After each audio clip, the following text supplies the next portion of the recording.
আজকে মাতা ত্রিপুরা সুন্দরী মন্দিরে কন্টেন্ট ক্রিয়েটরের সঙ্গে একটি গোটা রাজ্যেই মাতা ত্রিপুরা সুন্দরী মন্দির নিয়ে একটা আলোচনা হয়েছে, বিতর্ক কেন্দ্রবিন্দুতে ছিল। এই বিষয়টি নিয়ে কি বলবেন বা কি জানেন? দেখুন, প্রথমত আমি মাতা ত্রিপুরা সুন্দরী আমাদের আস্থা, আশীর্বাদ নেয় এবং তার জন্য একটা আলাদা একটা অ্যাট্রাকশন মার্কেটে সবারই আছে।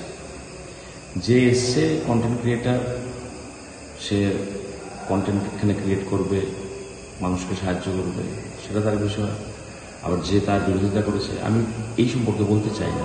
আলটিমেটলি কি হলো, মার নামটা নিয়ে মিডিয়াতে, সোশ্যাল মিডিয়াতে উঠছে, তো তাদের যদি ন্যূনতম দায়িত্ব জ্ঞান না থাকে, এটা দুর্ভাগ্যের জন্য। আমার তো ব্যক্তিগতভাবে খুব খারাপ লাগে, খুব মনে কষ্ট পাই এই ধরনের বিষয়গুলো হলে।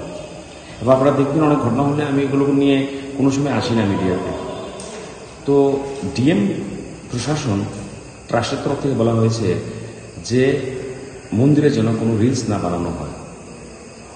তো সেটা মন্দিরের উপর নিচে বলতে কিছু না, মন্দির চত্বর পুরোটার মধ্যে সেটা কিন্তু লাগু আছে।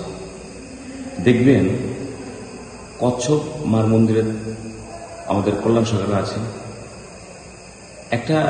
সেদিন একটা খবর পেলাম, একটা কচ্ছপ উঠছিল পারে, তো তার ভিডিওটা ভাইরাল করার জন্য সেই কচ্ছপের দিকটা ঘুরিয়ে দিয়ে উপর দিকে করে দিয়েছে। তো এই ধরনের ধরেন যারা পাবলিসিটির জন্য এটা করে, এটা কিন্তু মা কিন্তু জাগ্রত। হয়তো আপনি জনপ্রিয়তা পাবেন, হয়তো আপনার সাময়িক নাম হবে, কিন্তু আপনার বড় ক্ষতিও হতে পারে। মার বিষয়টা, শ্রদ্ধার জায়গাটাকে বাণিজ্যিকভাবেই যদি ব্যবহার করি, সেটা ভালো হবে বলে আমার মনে হয় না।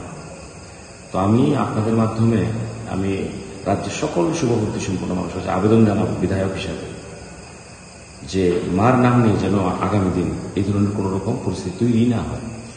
আমাদের তো প্রয়োজন নেই, অনেক জায়গা আছে যেখানে আমরা এই সমস্ত করতে পারি। যেহেতু এই জায়গাটা মাতা ত্রিপুরা সুন্দরী মন্দির 51 ফিটের 1 ফিট, সবার শ্রদ্ধাভক্তি আছে, প্রচুর পরিমাণে শ্রদ্ধালুরা এখানে আসছে। তো বলো, খানিকের জন্য হলেও তো মানুষ বিভ্রান্ত হয়েছে, খানিকের জন্য হলেও তো মানুষের অসুবিধা হয়েছে, এটা করার কোন দরকার? এটা সামাজিক মাধ্যমে অনেকে পক্ষে বিপক্ষে বলবো না, বা গোটা এই সমস্ত বলবো না। আমার মতো হাজার হাজার যারা মাকে ভালোবাসে বা মাকে শ্রদ্ধা করে মনে ব্যথা পেয়েছে। আর এটা তো আমাদের বিধায়ক হিসেবে আমারও বিষয়গুলো দেখা উচিত। এবং স্ট্রিক্টলি আমি ডিএম তো বলেছে, আগামী দিন আইন অনুযায়ী ব্যবস্থা হবে যদি এরকম কেউ করে মার চত্বরে। এবং আমি বলবো এটাকে বেশি করে আপনারা দেখান, যেন সর্বস্তরে যায়, যে এই ধরনের যে কোনো রকম, আমরা চাই না এই ধরনের পরিস্থিতি তৈরি হোক। আর কন্টেন্ট ক্রিয়েটের জন্য বা নাচ বা কোনো কিছু করার জন্য, রিলস বানানোর জন্য তো মার মন্দির না, এটা একটা আস্থার জায়গা, ভক্তির জায়গা, এটা যেভাবে সেভাবে থাকতে দেওয়া উচিত। তো আগামী দিন যদি এরকম হয়, প্রশাসন তরফ থেকে কিন্তু কেস হবে, তখন কিছু বলে লাভ হবে না। আমরা পজিটিভ নেগেটিভ জানি না, মার নাম যেন বদনাম না হয়, মাকে নিয়ে যেন কোনো রকম ট্রোল না হয়।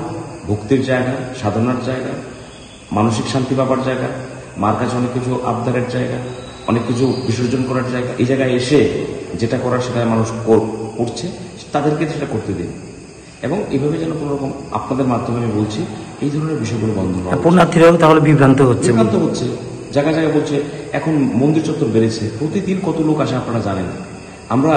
আপনি দেখুন, প্রায় প্রত্যেক শনি রবি তো উপচে পড়া ভিড়, উইকডেসে প্রচুর লোক আসছে। তো এই যে তারা আসছে, তাদের মধ্যেও তো একটা ব্যাহত হচ্ছে। এত বড় একটা ঝামেলা হলো, তো এটা সমস্যা হলো না? তো এখানে সবাই আসে, আমার ব্যক্তিগত স্বার্থ চরিত্র করার জন্য আমি এটা ঝামেলা লাগিয়ে দেবো, এটা হবে না। আমি আপনাদের মাধ্যমে বলছি শুভবুদ্ধি সম্পন্ন সমস্ত মানুষকে, যেন এই ধরনের রিলস বা অন্য কিছু যেন আগামী দিন এখানে না করে, যেটা মার জন্য ভক্তির জায়গায় ভক্তি করতে আসুন। অন্যান্য মন্দিরে আপনি দেখুন, জগন্নাথ মন্দিরে যান না, আপনি মোবাইল নিয়ে ঢুকতে পারবেন উপরে, চত্বরে ঢোকা যায়? রিলস দূরের কথা, আপনি মোবাইল নিয়ে, চপ্পল নিয়ে এখনো অনেকে উপরে উঠে যাচ্ছে। তো আগামী দিন আমাদের ট্রাস্ট ব্যবস্থা নিচ্ছে, মন্দির যখন উদ্ঘাটন হবে, জুতো টুতো নিচে রেখে, মোবাইল টোবাইল নিচে রেখে যেতে হবে। আমরা অনেক সময় টয়লেট থেকে বেরিয়ে এলাম বা কোনো জায়গায় গেলাম বা অনেক কিছু আমরা অশুদ্ধভাবে গেলাম, মোবাইলটা তো আমার পকেটে ছিল, মোবাইলটা দিয়ে দিলাম, সেখান থেকে ছবি তুললো, গর্ভগৃহে মোবাইলটা গেল, এটাও তো ঠিক না। এটা তো আস্থার বিষয়, মা কিন্তু সব দেখছে। তো এই বিষয়গুলো আমি ব্যক্তিগতভাবে মনের দিক দিয়ে খুব কষ্ট পাই, এবং আমার মতো হাজার হাজার মানুষ কষ্ট পাচ্ছে। এবং এগুলো যাদের দায়িত্ব জ্ঞানহীনতাভাবে যেন কেউ এরকম কাজ না করে, আপনাদের মাধ্যমে এই আবেদন করবে।